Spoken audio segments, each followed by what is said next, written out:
আসসালামু আলাইকুম। আমি নাফিস সাগর নার্সারির সত্যদিকের ইসলাম কামাল হোসেন বলছিলাম। দর্শক, আপনাদের যে কিছুদিন আগে যে আমি পেঁপের ভিডিও দেখাইছি, তো সেই আজকে আমার গাছের যে অবস্থা কী সেটা দেখানোর জন্য আমি আপনাদের মূলত ভিডিওটা করলাম। আজকে হলো আগস্ট মাসের 9 তারিখ। তো আমি এই পেঁপে গাছ লাগাইছিলাম হলো জুন মাসের 12 তারিখে, অর্থাৎ জুন মাসের 12 তারিখ, আর আজকে হলো জুলাই আগস্টে 9 তারিখ, অর্থাৎ 1 মাস 27 দিন গাছের বয়স।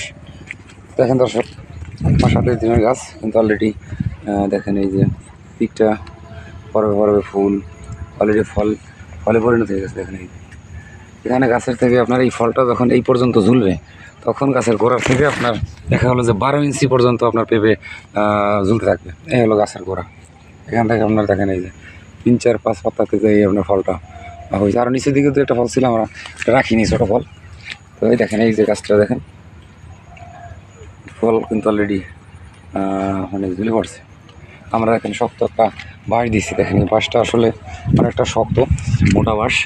এটা দিয়ে আমরা দেখেন খুব মজবুত একটা বাঁশ। এটা মানে গাছের গোড়া থেকে 5-6 ইঞ্চি দূরে আমরা পুঁতছি, যাতে গাছটা মোটা হলে কোনো সমস্যা না হয়। তো এই যে আমরা দেখেছিলাম যে একটা গাছ আমার বাইরে ছিল, সেই গাছটা কিন্তু আমরা পরে আবার লাগাইছি। দেখেন সেই গাছটা কিন্তু চকলেটের জাত, গাছটা কিন্তু সুন্দর গ্রোথ হয়েছে, মানে খুবই ভালো, মানে একেবারে অবস্থা। তো অল্প দিনের ভিতরে এই গাছটাও এইরকম অবস্থা হয়ে যাবে। দেখেন দর্শক, এই হলো গাছের অবস্থা। একটা গাছ আপনি দেখেন দূর থেকে, তো ওরকম দেখেন, কাছ থেকে আমি দেখাই যে কোনো একটা গাছে ভাইরাস বা রোগ পোকের কোনো নেই না। ওই যে মাঝে একটা গাছ সমস্যা ছিল, আমি গাছটা তুলে ফেলেছি, নতুন একটা গাছ লাগাই দিছি। তো আপনারা আসলে যদি কোনো গাছ পকড়াই যায়, ভাইরাস হয়ে যায়, সেদিন আপনার কী বলি যে এটাকে মায়া করা যাবে না। এটা আপনাকে তুলে ফেলতে হবে, তুলে ফেলে মাটিতে পুঁতে দেবেন অথবা আগুনে পুড়িয়ে দেবেন। আমি অবশ্য আমার পুকুরে কিছু মাছ আছে, এই মাছ যে রাসকা মাছ, পুকুরে দিলেই পাতাগুলো সব মাছে খাইয়ে ফেলে। তো সেই জন্য আমি আসলে মাটিতেও পুঁতি না, কিন্তু পুকুরে দিয়ে দিলে মাছে খাইয়ে ফেলে। যাই হোক, ওইটা আসলে নিষ্কাশন করা দরকার। দেখেন পেঁপে গাছের অবস্থা কিন্তু এই যে গোড়ার দিকে আমাদের মাটির বৃষ্টি থেকে যাতে পরিত্রাণের জন্য আমরা এই যে মূল জমি থেকে একটু উঁচুতে মানে গোড়া উঁচু করে দিছি। এখানে আবার শিকড় বেরিয়েছে, এই যে শিকড় দেখা যায়, এই যে শিকড়গুলো। তো আবার খাবার দরকার। আমরা প্রতি 20-25 দিন পর পরে খাবারের 2বার খাবার দিচ্ছি পর্যন্ত। আরেকবার আবার খাবার দেওয়ার সময় হয়ে গেছে। তখন প্রচুর বৃষ্টি, এত বৃষ্টিতে তো আসলে সার দেওয়া যায় না, খাবার দেওয়া যায় না। আমি এটা টোটালি সার ছাড়া লাগাইছিলাম। প্রথম জমিতে ওর মাথা করি নেই, সরাসরি মানে লাগাই দিছি এই জমিতে। গাছের যে অবস্থায় যে আমরা ফিতে দিয়ে বাইন্ধে দিচ্ছি, যে চাপটা ফিতে, খুব সুন্দর অবস্থায় আছে। গাছটা অনেক টাইট, শক্ত। প্রত্যেকটা গাছে কিন্তু ফল চলে আসছে।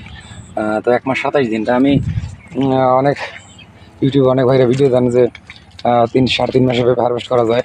তা আমি তো মনে করি যে আমি এই টপরেরিস এবার একটু আধুনিকভাবে করার চেষ্টা করছি। যে আমার পুরো জমির এই যে বিষয় হয়তো সেই জমির প্রজেক্ট আমরা দেখাইছিলাম, এই জমির চতুর্দিক দিয়ে করছি।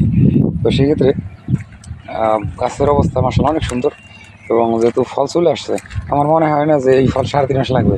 1 মাসের ভিতরে যদি ফলে পরিণত হয়ে গেছে, এখন যে আমরা ভিটামিন বা খাবার টাবারগুলো যদি সঠিকভাবে দিই, তাহলে 3 মাসের ভিতরে এই কম বেশি হারভেস্ট শুরু হয়ে যাবে। নিচে থেকে 3.5 মাস থেকে একবার পরিপূর্ণভাবে হারভেস্ট শুরু হবে।